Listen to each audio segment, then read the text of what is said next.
Welcome back to the Longarm Quilting Business Show. I'm Lindell from the Quilt Room in Melbourne, Australia, and today we're kicking off something a little bit different. This is the first episode in a 4-part troubleshooting series I'm calling When Things Go Wonky. I might need to work on that name. Over the next few weeks, I'll be walking you through how I handle the most common longarm quilting hiccups. Things like skip stitches, thread dramas, and quilt tops that just won't behave. And just a heads up, this series will also wrap up this season of the show. So if you've been following along this year, oh my gosh, thank you so much. It's been a real blast putting these episodes together for you. All right, let's dive in. If you've ever stitched a perfect row only to flip the quilt over and see Loop City, or had your thread suddenly go slack for no reason at all, you are very much not alone. So today I'm walking you through how I handle tension issues without spiraling into a meltdown. So let's start. First things first, breathe. Tension issues can make you feel like you've broken your machine, failed as a quilter, and wasted an entire day all at once. I know that drama feeling very, very well. But the first rule is don't keep quilting and hope it'll fix itself. It won't. It never does. I've tried. So the moment I notice something off, loops, skip stitches, inconsistent bob and pull, I stop straight away. Lift the needle, do a full reset. So my tension troubleshooting checklist looks something like this. I've built this over a number of years, and these are the things I check in this order. Number 1 is to rethread the machine. Yep, the whole thing. Yep, even if it looks fine. I've had more, and I'm doing air quotes here, mystery tension issues solved by rethreading than I can possibly count over the 10 years I've been quilting. One thread that's not seated properly in the tension disc can just throw everything off, and it's not something you can easily see. Number 2 is to check your bobbin. Pop it out and give the case a good clean.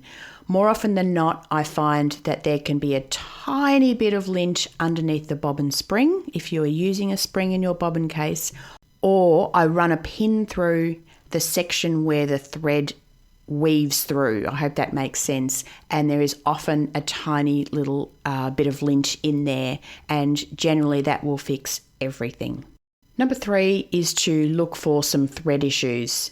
Is the thread old, dusty, behaving weirdly? Are you using a different brand or a different weight? Some threads just don't play nicely with certain needles or tension settings. So if I'm trying a new thread, I'll always do a test sandwich first. Number 4 is to check the needle.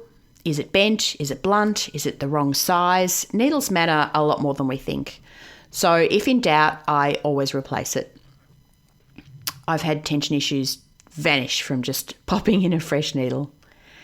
And number 5 is to retry your tension on a test sandwich. So before jumping back into the quilt, just pop something on the side and run a few passes over a scrap sandwich that matches the quilt's fabric and bashing. Then you can give it a good old test on a scrap before you get back onto that client quilt or your own quilt. So what causes these tension problems in the first place? They can be very sneaky. They'll creep in after you change thread, switch a brand from cotton to poly, change battings, or seriously, when the weather changes. Humidity can mess with thread. Or it can feel like nothing at all. It was stitching perfectly yesterday, and today, it's just a nightmare.